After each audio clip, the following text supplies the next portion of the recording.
자, 우리 하나님 말씀 봅니다. 로마서 16장 25절부터 27절까지 말씀입니다. 같이 봅니다. 나의 복음과 예수 그리스도를 전파함은 영세전부터 감추어졌다가 이제는 나타나신 바 되었으니 영원하신 하나님의 명을 따라 선지자의 글들로 말미암아 모든 민족이 믿어 순종하게 하시려고 알게 하신 바 그의 신비의 계시를 따라 된 것이니 이 복음으로 너희를 능히 견고하게 하실 지혜로우신 하나님께 예수 그리스도로 말미암아 영광이 세세무궁하도록 있을지어다. 아멘. 자, 오늘은 우리가 계속 지금 인생 캠프에 대해서 전도학교 때 얘기를 나누고 있는데요.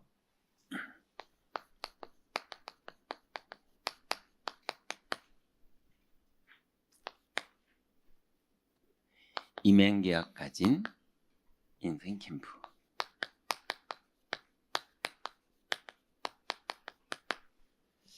자, 이게 여러분이 정상적으로 하나님의 은혜를 받아서 성령 인도를 받는 사람이라면 이제 이게 저절로 될 수밖에 없어요. 하나님의 영이 그렇게 인도를 하시거든요. 이게 되게 행복한 거고 되게 축복된 건데요. 여러분에게 속히 이 응답이 나타나기를 바랍니다. 자, 이제 여러분이 어디쯤 왔는지 한번 점검해 보세요. 첫 번째로 여러분은 제가 볼 때는 이제 다 같으신 분인 것 같은데 우리가 이제 주일학교에 가서 보거나 아니면 이제 현장에 가서 뭐 예를 들면 제가 초청받았던 현장은 무슨 보험회사에서 영업사원들 전체 2,000명 모여 있는 데서 특강해달라 뭐 이런 거 아니면 IT 신우회 연합회에서 이제 모든 IT 회사들 마이크로소프트, 델, 뭐 그다음에 오라클, 뭐 시스코 뭐 이런 회사들이 모여 있는 이제 신우회 전체 모임에서 메시지를 해달라 이제 이렇게 가서 이제 메시지를 하잖아요. 그러면 이제 당연히 딱 하나만 봐요. 복음을 말했을 때 누가 복음에 반응하는가. 저는 그 사람만 챙기러 가는 거거든요. 그런데 여기 계신 분들은 그 복음의 반응을 어디선가는 해서 여기까지 오신 거예요. 보니까. 자, 그러면 이 복음이 나한테 절대냐, 지식이냐, 여기서 모든 게 이제 결판 나는 거예요. 그래서 아는 복음과 믿는 복음은 달라요. 아는 복음은 여러분 1시간 공부하면 복음 다 배울 수 있습니다. 1시간이면 돼요. 어려울 거 하나도 없어요. 근데 믿는 복음은 시간의 얘기가 아니에요. 학습의 얘기가 아니라 생명의 얘기예요. 그래서 아는 복음을 가진 자와 믿는 복음을 가진 자의 차이가 뭐냐면요. 뭐랑 똑같냐면 집에 밤에 여보 밖에 지금 무슨 문 열리는 소리 났어. 우리 애들도 아닌데 나가봐. 그러면 그 여보께서 A4 용지를 들고 나간다. 그럼 그분 뭐가 잘못되신 분이에요. 그죠? 뭐 무도의 고수면 또 모를까? 네, 분명히 야구방망이를 들고 나갔던, 골프채를 들고 나갔던, 아니면 뭐 권투 선수면 주먹을 들고 나가던, 예, 믿는 걸 들고 나가죠. 근데 막 물 손에 적셔가지고 물 이렇게 튀기면서 나가고 이럴 사람은 없을 거 아니에요. 그죠? 복음을 믿는 사람이 아니라 아는 사람들은 그래요. 실제로 그게 보여요. 그래서 복음을 가지고 있는데 야구방망이가 있는데 그걸 안 들고 물 적셔가지고 튀기면서 나가는 사람이 어디 있겠냐고요. 근데 그런다니까요. 그게 무슨 말이냐? 결정적인 시간에 하나님을 믿지 않고 인본주의를 써요. 실제로 그런다니까요. 최고의 중요한 때일수록 하나님 절로 비켜봐요. 이건 제대로 일해야 돼요. 이렇게 한다니까요. 그게 복음을 알고 있어서 그래요. 복음을 믿는 사람이 아니라 그래요. 야구방망이를 믿기 때문에 들고 나가는 거잖아요. 안 믿는데 들고 나갑니까? 믿으니까 들고 나가죠. 그죠? 이 사람은 인본주의를 믿고 있는 거예요. 그렇게 방법을 써야지 뭐가 된다는 걸 믿기 때문에 여호와를 믿는 게 아니라, 하나님의 주권을 믿는 게 아니라, 만군의 여호와의 이름으로 나가는 게 아니라, 인본주의로 철저히 계산해서 나가요. 그런다니까요. 예수님을 막 믿는 분인데 너무 외로워요. 그래요. 아는 복음이라 그래요. 아니, 조용필을 만나면 그 외로움이, 조용필? 너무 옛날 사람인가? 죄송합니다. 젊은 분들도 계시는데. 아니, 저기, 블랙핑크 이런 사람들이 여기서 공연을 하면요. 여러분 얼마나 재밌게 보실겠습니까? 아니, 재밌잖아요. 그죠?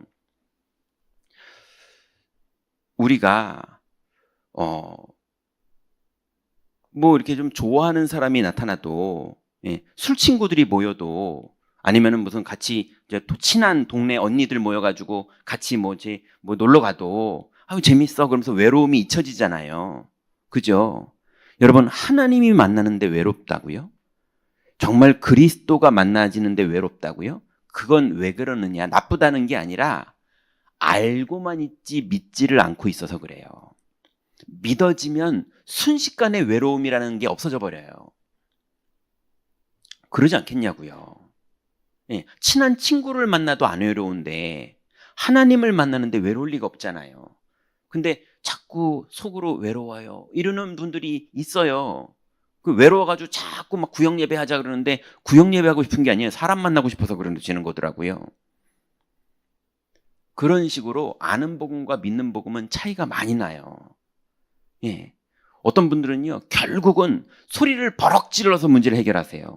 교회 안에서 문제 터졌는데도, 교회 안에서 문제가 터졌는데도 하나님보다 버럭 지르는 게 훨씬 파워풀하다는 거를, 그래서 그럼 또 문제가 해결돼요. 여러분 질러보세요. 장로님이 막 버럭 지른다 그러면 아유 그냥 알았어 그러면서 해준다니까요. 해드릴게요. 그러니까 하나님보다 그게 자기의 진짜인 거예요. 이해되시죠? 어떤 분은 수근수근으로 문제를 다 해결하려고 그래요. 하나님의 능력을 믿는 것보다 그 수근수근의 파워는 믿어요. 그러니 어떤 분은 계속 원망하고요. 권사님인데 어떤 분은 계속 원망하고, 어떤 분은 계속 외롭고, 어떤 사람은 자꾸 사람 모여가지고 수근수근거리면서 뭔가 얘기를 해야지 속이 시원하지, 하나님 만나는 걸로는 못 살겠어요. 힘들어서. 왜 그러느냐? 그분이 나빠서 그런 게 아니라 못 만나봐서 그래요. 이분을 만나보면 하나님 만나는 맛이 있거든요. 어느 정도 맛이냐? 내가 주는 평안은 세상이 주는 것과 같지 않다고 그랬어요. 그게 있는데 그걸 못 보니까, 그걸 모르니까 아는 상태에서 못 빠져나오는 거예요. 왜냐하면 집회도 많이 다녔죠. 훈련도 많이 받았죠. 막 장로 권사 될 때까지 막 공부도 많이 했죠. 그러니까 다 알아요. 다 아는데 안 믿어요. 예수 생명은 있는 것 같아요. 근데 안 믿어요.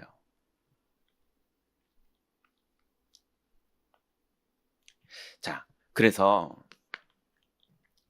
이 복음은 절대라는 게 믿어지면, 이 절대라는 거를 좀 이렇게 표현해 볼까요? 절대라는 걸 믿는다고 하시는 분들이 절대를 안 믿는 분들이 꽤 있더라고요. 그게 뭐냐면 성질이 자기중심적인 분들이 많이 그러더라고요. 내가 깨달은 복음이니까 넌 믿어야 돼. 그러니까 절대야. 이렇게 말하시는 거예요. 그래서 그런 분들을 보면 본인이 복음이 절대라고 믿지 않아요. 내가 말하는 건 뭐든지 절대야라고 고집을 부리시고 자기 주장을 강하게 하시는 거지, 본인이 중요한 선택을 하거나 중요한 결정을 하거나 뭔가 믿음이 있기 때문에 양보를 하거나 믿음이 있기 때문에 배려를 하거나, 예수님은 제자들을 다 불러놓고 발을 씻어주면서 너희들이 앞으로 시간표가 되거든 사역을 할 때 나처럼 해라 라고 말씀하시면서 그때는 내가 했던 게 기억날 것이다 이렇게 말씀하셨거든요. 그러니까 우리는 발 닦는 종이 됐는데 세상을 이기는 방법이 이게 복음의 방법이에요. 근데 자기 주장으로 절대라고 주장하시는 분들은 절대 뒤로 안 빼요. 내가 이겨 먹어야 돼요. 그거는 복음의 능력이 안 믿어져서 그래요. 자, 그래서 복음이 절대라고 답이 나면 하나님 나라가 시작됩니다. 이게 우리의 비밀이에요. 자, 이게 되면 반드시 이 사람에게 첫 번째로 하나님 나라가 어디에 임하느냐? 강단에 임해요. 네. 천하 없어도 교회의 머리 대신 그리스도와 교회의 주인 되신 하나님이 반드시 지체들에게 말씀을 주세요. 거기가 강단이에요. 그래서 이런 거를 복음을 아는 목사들이 말하기를 강단 중심으로 살아야 되고 강단의 메시지를 들어야 되고 강단에서 하나님 말씀이 선포되고 그래서 다 자기 중심이고 자기 주장이고 이런 분들도 있어요. 근데 그런 분들이 있어도 믿는 복음을 가진 사람들이 절대가 답이 나서 하나님 앞에 오면 하나님은 말씀을 주세요.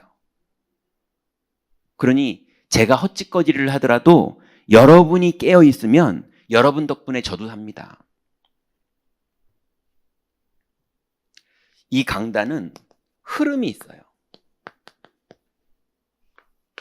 자, 이게 되면 여러분에게 드디어 복음이 절대라는 답이 나면 첫 번째로 여러분에게 임하는 하나님 나라의 축복이 강단에서 시작이 되고요. 강단에서 드디어 여러분이 하나님과 교제가 시작되는 거예요. 말씀을 주시고 여러분은 그게 아는 복음이 아니라 믿는 복음이 되기 시작하고 그러면 그때 여러분에게 나오는 게 믿음이 나오는 거예요. 이게 어디에 담기느냐? 내 영혼에 담겨요. 많은 사람들은 내 영혼에 담기는 걸 가치 있게 생각하지 않고 내 주머니에 담기는 걸 가치 있게 생각하고 이런 식이에요. 왜냐하면 육신적인 걸 원하니까. 오늘 영접 10명 시켰어 뭐 이런 거예요. 10명의 영혼에 관심 없어요. 오늘 내가 니들은 안 되지? 나는 영접 10명 시켰어. 뭐 이런 거예요. 자꾸 그런 식으로 뭔가 속아가는 거예요. 참 가치를 믿지 않으니까. 근데 그리스도를 진짜 믿으면 뭐가 되냐 안 되냐가 아니고요. 거기에 관심이 없어요. 그리스도로 충분해요. 내 영혼에 뭔가 담긴다니까요.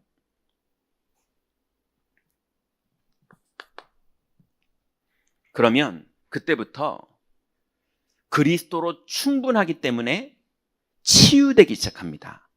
내가 돈을 붙잡고 있다가 돈은 주머니에 그대로 있긴 하지만 주인이 돈에서 그리스도로 바뀌어요. 이제 그 부분이 치유된 거예요. 내 명예와 내 창피함과 자존심 그게 내려놔지고 그리스도가 믿어지고 나는 괜찮아요. 이렇게 그리스도가 고백된다니까요. 이것이 돈 부분, 자녀 부분, 인간관계 부분, 명예 부분 이게 하나씩 하나씩 다 복음화가 되면서 내가 오직이 되는 거예요. 자, 그러면 반드시 이 사람은요. 열매가 맺어집니다. 믿음의 열매가 맺어져요. 믿음의 열매가 첫 번째로 어디에 맺어지느냐? 사도행전 1장 14절에 오로지 기도하기를 힘쓰면서 믿음의 선택을 했더니 이 믿음의 선택을 했더니 첫 번째 응답이 각기 개인에게 성령 충만함이 임해요. 그게 열매예요. 성령 충만이 임하고 나서 두 번째 열매가요. 말씀이 성취되는 문이 열려요. 아, 성령 충만을 받고 보니까 성경 요엘서에 기록된 일이 그대로 성취된 거구나 하면서 드디어 말씀 성취가 그대로 나에게 막 진행이 돼요. 그러면서 현장에 가봤더니 내가 전도한 게 아니라 나는 그냥 믿음의 기도만 하고 있었는데 15개국의 사람들이 알아서 와요. 하나님이 문을 여신다고요. 이렇게 열매들이 맺어지면 그때부터 나에게 최고의 행복한 시간이 오는데요. 믿음의 선택을 하는 시간이 와요.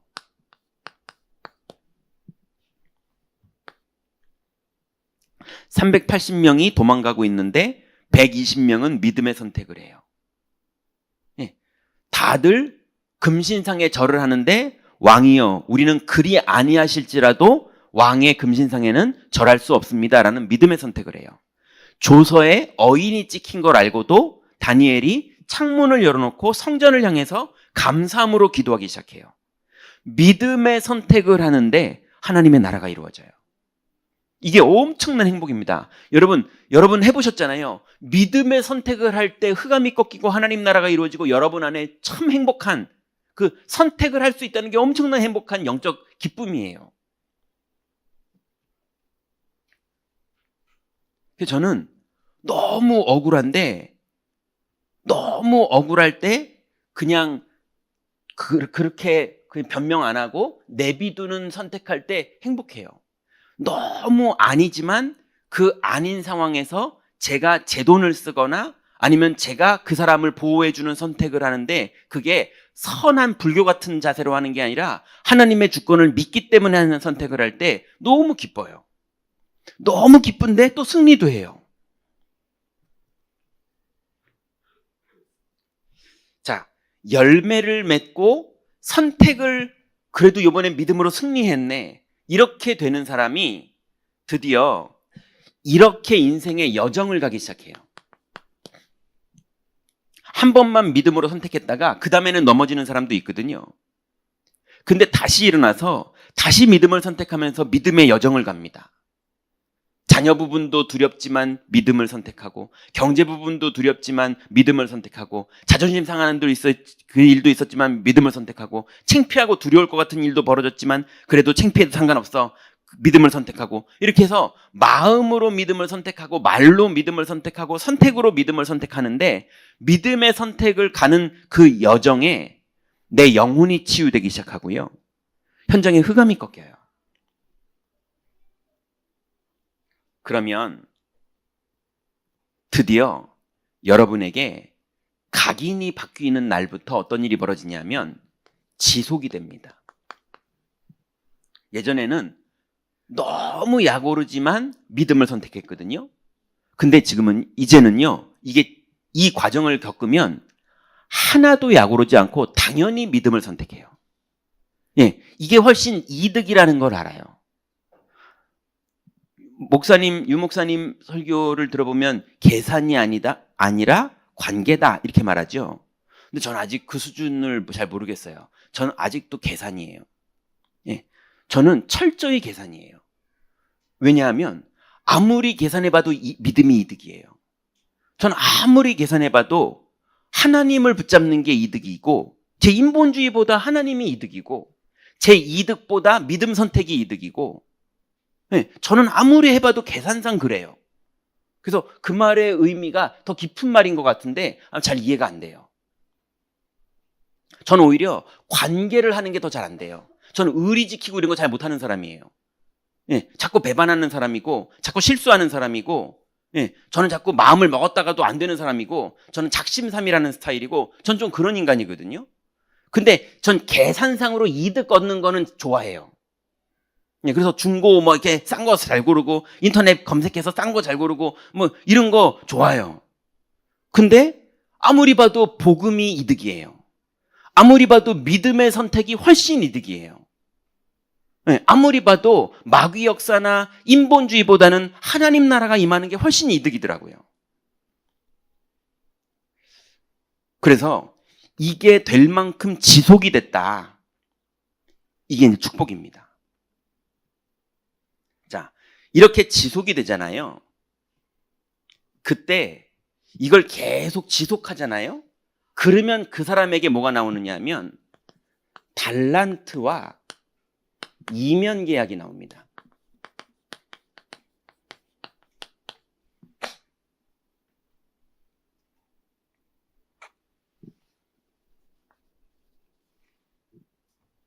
달란트와 이면 계약이 나요. 믿음을 지속을 하면 그 여정을 가면 그 여정의 방향이 누구는 총리가 돼서 요셉이 총리가 돼가지고 하나님의 심부름을 하잖아요. 청지기 역할을 하잖아요. 누구는 스데반처럼 순교하면서 청지기 역할을 하잖아요. 누구는 에스더처럼 왕후하면서 청지기 역할을 하잖아요. 누구는 나아만 장군 집에 여종으로 살면서 청지기 역할을 하는 거예요. 다 달라요. 예, 여러분 인생 여기 다 똑같이 앉아 계시지만 다 다르다니까요. 하나님이 여러분을 쓰시는 내용이 같은 복음으로 담나지만 쓰시는 건 다 달라요. 그래서 그때에서야 지속이 되는 사람에게 드디어 이면 계약이 나옵니다. 그러면 그 이면 계약이요. 하나,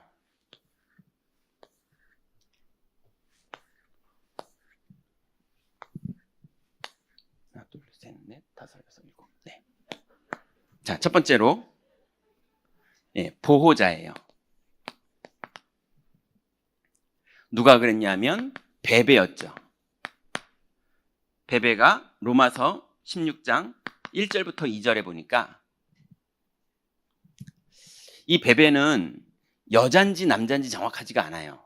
뭐 그 주로 여자였지 않았겠냐? 뭐 이런 게 이제 많이 사람들이 말하는 부분인데, 분명한 건 이 사람이 겐그리아는 고린도에 있는 교회거든요. 겐그리아 지역 교회의 집사예요. 근데 이 고린도 교회의 집사인데 이 로마서를 바울이 고린도에서 로마서를 쓰거든요. 그 로마서를 로마에다가 전달하는 사람이 베베가 했어요. 그러니까 보통 일이 아닌 거죠. 왜냐하면 그 주머니에 넣는 게 아니거든요. 로마서가요. 로마서가 16장까지 있잖아요. 이거를 양 껍데기에다가 거기다가 쓰는 거란 말이에요. 그러니까 무거워서 못 가져가요. 마차에 싣고 가야 된단 말이에요. 에티오피아 내시처럼. 그 일을 이 베베가 맡았으니 얼마나 중요한 일을 맡는 사람이에요. 이거 가다 잊어버리거든요. 뺏기고. 근데 로마서를 전달했어요. 그리고 이 로마서를 전달하는 베베가 로마 교회 성도들아, 너희한테 베베가 갈 테니 그를 영접해라. 그러면서 바울이 말하기를 이 베베는 많은 복음 가진 사람들, 전도자들, 그리고 나에게 중요한 보호자 역할을 했다. 바울이 이렇게 이름을 붙인 거예요. 그래서 보호자예요.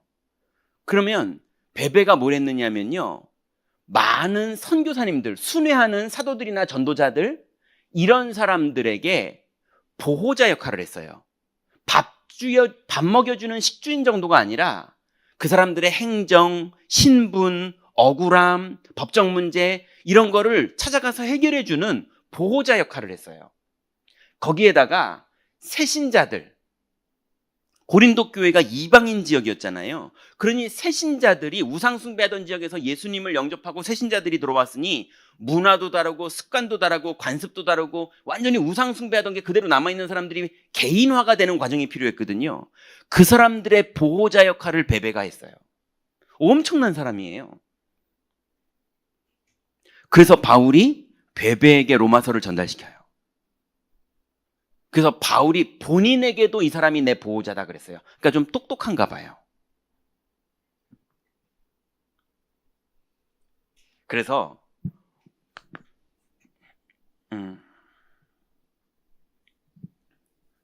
성경에 보니까 많은이라고 표현했거든요. 전도자, 새신자, 바울을 보호해준 보호자예요. 두 번째, 동역자가 나옵니다.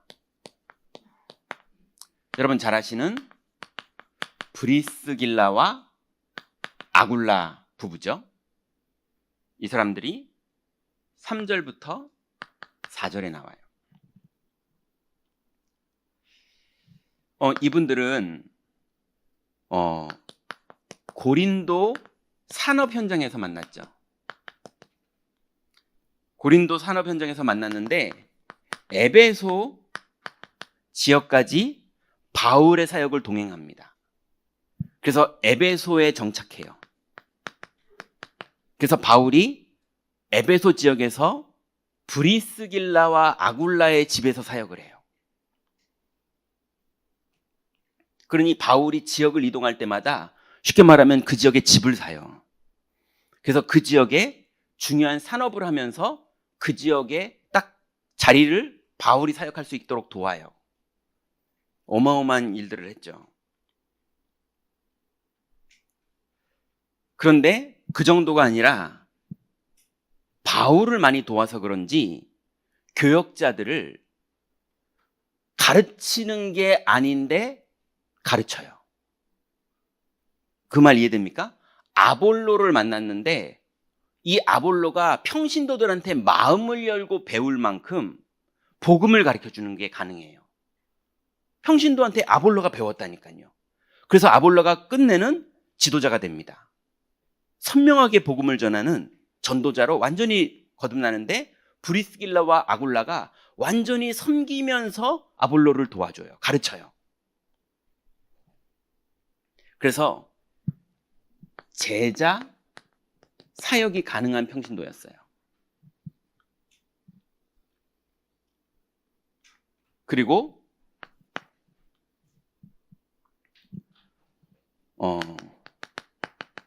목숨을 건 언약의 여정. 브리스길라와 아굴라가 바울이 말하기를 나를 위해서 목이라도 내놨다 이렇게 표현했잖아요. 잘 모르겠는데 바울을 위해서 그랬을까요? 아마 하나님 앞에서 그러지 않았을까 싶어요. 그죠? 하나님 앞에서 하나님이 보실 땐 내 역할은 이게 맞다라고 생각한 거지 바울하고 우리를 지키려고 그랬던 것 같진 않아요. 제가 볼 땐. 제가 좀 정내미가 없는 사람이 그런지 모르겠는데 제가 만약에 브리스길라와 아굴라라면 하나님 때문에 그렇게 해야지 바울하고 의리 지키려고 그거 했으면 영혼봉생 영화죠. 형님 하면서 의리 지키는 거죠, 그건. 그죠? 그런 거라면 하나님이 성경에 기록 안 했을 것 같아요. 하나님 앞에 서 있었을 것 같아요. 그래서 하나님 앞에서 본인이 해야 되는 일이 이 일이 맞기 때문에 내 인생 이렇게 죽어도 상관없다라고 하면서 목을 내놓은 거예요. 여러분 어차피 죽을 거 아닙니까?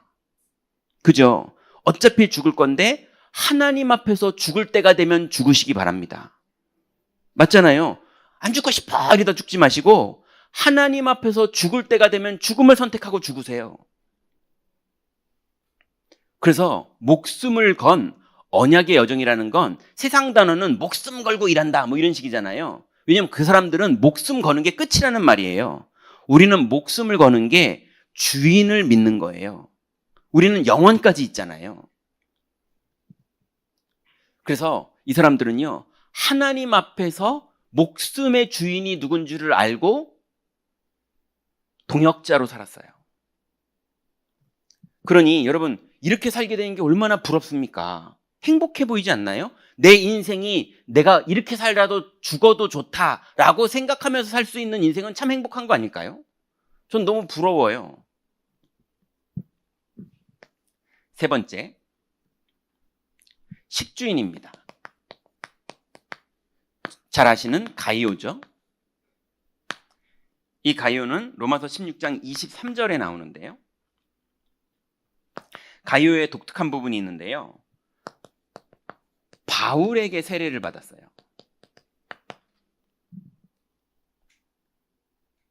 고린도 교회가 막 싸울 때, 패당내면서 싸울 때 바울이 안심하면서 하는 말이 있습니다. 내가 가이오하고 또 누구더라? 뭐 에라스무스인가? 아무튼 가이오하고 누구에게만 세례를 준 게 참 다행이다 이렇게 말해요. 아니면 여러 명 줬으면요 패당 나눠서 싸움할 뻔했어요. 바울파 누구파 막 이러면서. 근데 바울이 그 중에 딱 2명 세례 줬는데 그 중에 한 명이 가이오예요. 그런데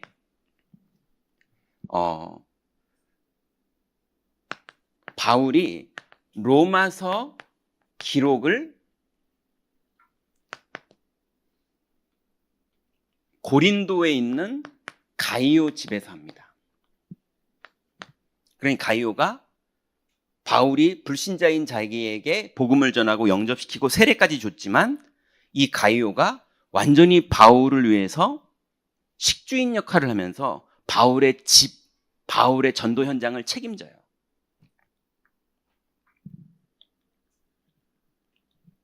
그러고 나서 바울이 떠난 이후로 고린도 교회의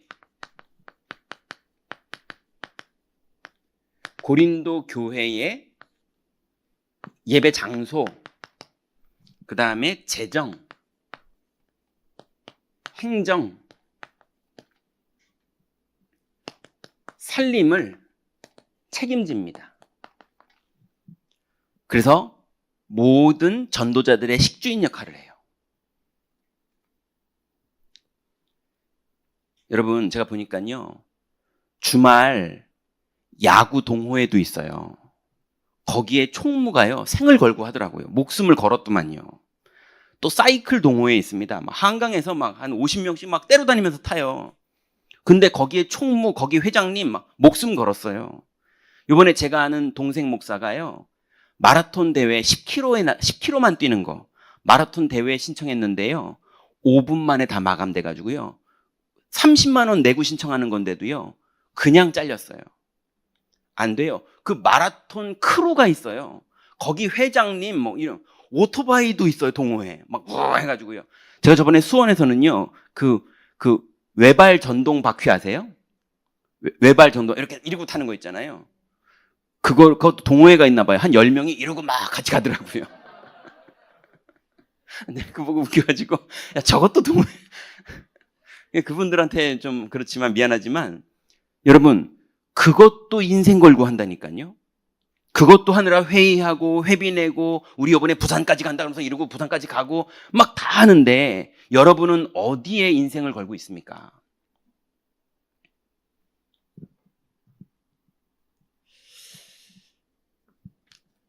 네 번째는요, 수고하는 자예요.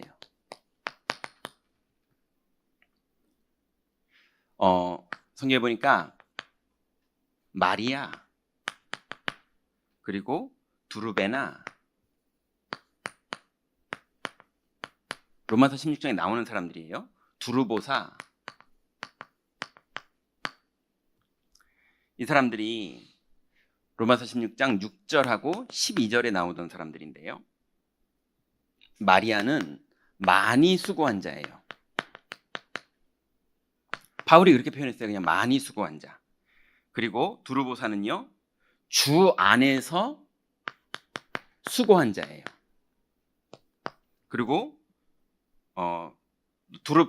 두루보사, 두루베나가 그랬고요. 그 다음에 벗이라는 사람이 있었는데요, 로마서 16장 12절에 나오는데, 이 사람은 주 안에서 많이 수고한 자예요. 바울이 이렇게 표현했어요. 그냥. 그러니까 많이 수고한 자가 있었고, 주 안에서 수고한 자가 있었고, 주 안에서 많이 수고한 자가 있었고, 다 그냥 주 안에서 많이 수고했겠다고 그랬죠. 근데 분명한 건 그리스도 예수 안에서 그 믿음 때문에 많이 헌신한 사람들인 것 같아요. 바울이 볼 때 이 사람들은 수고가 되게 많았던 사람이야, 이렇게 기억나는 그런 사람인가 봐요. 다섯 번째입니다. 친척이 있어요. 여기서 친척은 실제로 친척도 있을 수 있지만, 고린도 교회가요, 이방인들이 많았잖아요. 그러다 보니까 유대교에서 같이 있다가 믿음으로 넘어온 사람들, 이해되십니까? 같이 유대교에 있었던 바울이었잖아요. 이 사람이 믿음으로 넘어와서 지금 그리스도인으로 살고 있는 사람들을 주로 친척이라고 많이 불렀어요. 그런데 이 사람들이 어땠었냐 하면, 나랑 동향이다, 그래서 친한 게 아니고요, 나와 함께 갇혔던 사람이에요.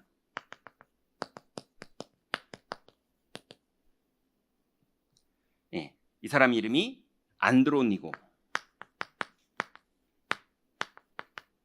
그 다음에 유니아.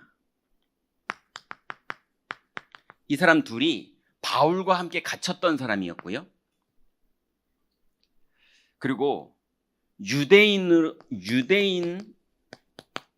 출발해서 그리스도인으로 복음을 받은 사람을 또 친척이라고 불렀는데요, 이 사람을 헤로디온. 이게 바울이 그 시절에 실제로 헤로디온이라는 사람은 내가 동향에서 유대교에서 넘어온 사람인데, 이 사람이 복음을 받고 지금 나를 위해서 이렇게 동역하는데 내가 친척같이 대한다. 아주 친했나 봐요. 인간적으로 친했나 봐요. 그리고 얼마나 친했겠습니까? 같이 감옥에 갔다 왔는데요. 그죠? 감옥 갔을 때 바울과 동행했던 사람들이에요. 그래서 바울이 이 사람들은 내 친척이다 이렇게 표현한 거예요. 여섯 번째는요, 사랑하는 자. 바울이 누구는 친척이고 누구는 충성된 자고 누구는 수고한 자인데 그 사람들이 자기를 사랑하는 게 아니고요, 내가 그들을 사랑한다 이렇게 표현한 자들이에요. 바울이 경상도 사람은 아닌가 봐요. 바울이 그렇다고 요한처럼 막 이렇게 사랑을 표현하는 사람이 아니거든요. 근데 그 사람 마음속에 저 사람들은 너무 사랑스럽다 이렇게 마음에 느껴졌나 봐요. 그래서 또 주 안에서 내 사랑하는 암비볼리에게 문안하라 그랬어요. 암비볼리. 두 번째로 내가 사랑하는 스다구에게 문안하라. 그리고 또 내가 사랑하는 에베네도에게 문안하라 이랬어요. 그러니까 바울이 실제로 사랑하는 자들이 본인이 느끼기에 이 사람들이 너무 복음 때문에 이런 귀한 게 자기한테 사랑스러운 거예요. 일곱 번째로 인정받는 자, 인정받은 자.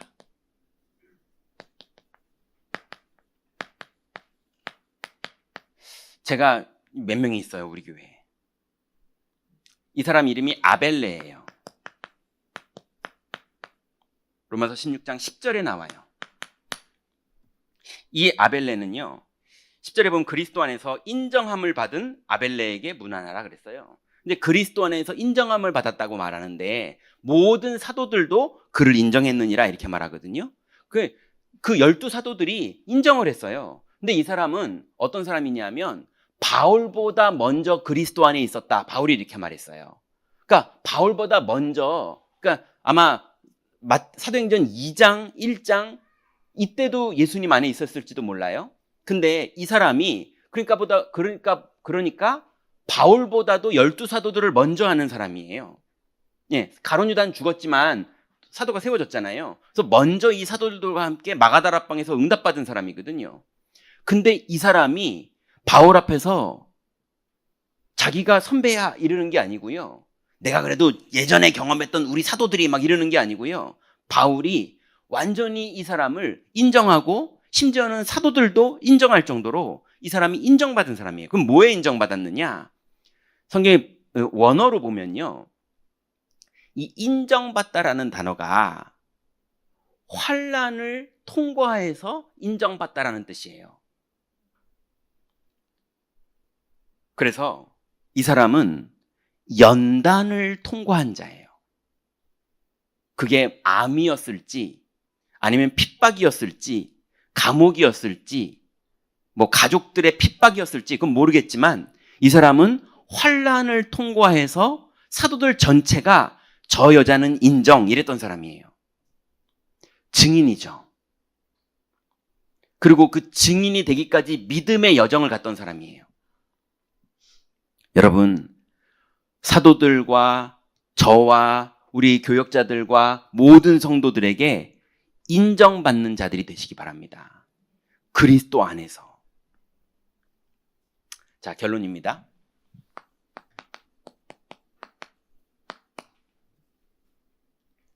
자, 오늘 본문에 영세전에 감추었다가 나타난,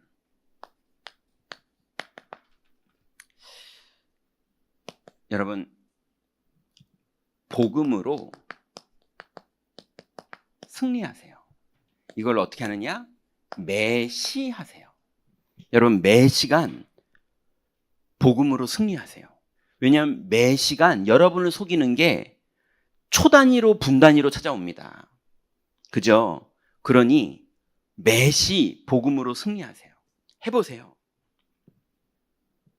그러면 두 번째로요, 반드시 여러분에게 강단의 흐름을 따라서 여정을 가세요.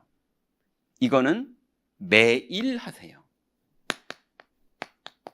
한 주간의 강단이 나오니까 여러분 강단의 메시지가 없어지지 마시고 매일 6일을 그 여정을 가보시라니까요. 그거 안 가는 시간에 여러분의 뇌 속에는 분명히 옛날 것 아는 것이 꽉 들어차가지고 그거 하고 있다니까요. 해보세요. 그렇게 되면 반드시 감추었다가 나타나는 게 여러분에게 드러나기 시작하는데요. 나의 달란트가 나옵니다. 아, 하나님이 나한테 이걸 주셨구나. 그게 저절로 이 여정을 가다 보면 내게 딱 나온다니까요. 그리고 달란트만 나오는 게 아니라 그 달란트의 열매인 나의 사명이 나와요. 아, 내가 이거 하려고 태어났구나. 내 남은 인생은 이거 하다가 주님이 부르시면 가면 되겠구나. 이게 나옵니다. 이걸 보고 오늘 제목인 인생 캠프라고 그러는 거예요. 그래서 바울은 맨 마지막에 이거 하다가 죽었어요. 로마의 셋집에서 저거 하다 죽었다니까요. 우리의 인생 캠프. 이제 여러분이 믿는 복음으로 하나님께 부름을 받아서 이렇게 많은 자기의 이면 계약이 나왔던 그런 제자들처럼 반드시 여러분이 쓰임받을 여러분 인생의 이면 계약을 하나님이 이미 정해놨어요. 이 흐름을 따라 그게 감춰졌다가 다 드러나게 하실 거예요. 그 자리에 딱 들어가면 레고 블럭이 딱 맞아떨어지듯이 여러분이 거기 가면요, 하나님 나라가 이루어지고 성령이 역사하세요. 이제 매일 복음 누리는 것, 매시 복음 누리는 것, 그거를 따라가는 여정 속에서 감추어졌던 것이 다 드러나게 되는 그 최고의 응답 속으로 여러분 실제로 다 들어가시기 바랍니다. 기도하겠습니다. 하나님 감사합니다. 2000년 전에 우리 믿음의 조상들이 언약의 여정을 따라 로마가 복음화되는 그 여정 속에서 각자 하나님께 감춰졌던 것들이 발견되어져서 누리고 열매를 맺고 하나님 앞에 돌아갔듯이 하나님 이제 우리의 인생이 주님께 발견되고 주님께 쓰임받다가 주님 나라로 돌아가기를 원합니다. 주님 성령으로 충만케 하여 주셔서 아는 복음이 믿는 복음이 되게 하시고 믿음의 선택을 하고 믿음의 여정을 가다가 하나님 지속할 수 있도록 우리의 각인이 바뀌는 축복이 시작되게 하여 주옵소서. 우리의 복음 아닌 행동들, 복음 아닌 선택들, 복음 아닌 고집들, 복음 아닌 생각들, 복음 아닌 수근거리던 것들이 그리스도 안에서 내려놔지게 하시고 그리스도로 충만할 수 있도록 우리에게 역사하여 주옵소서. 예수 그리스도의 이름으로 기도드렸습니다. 아멘.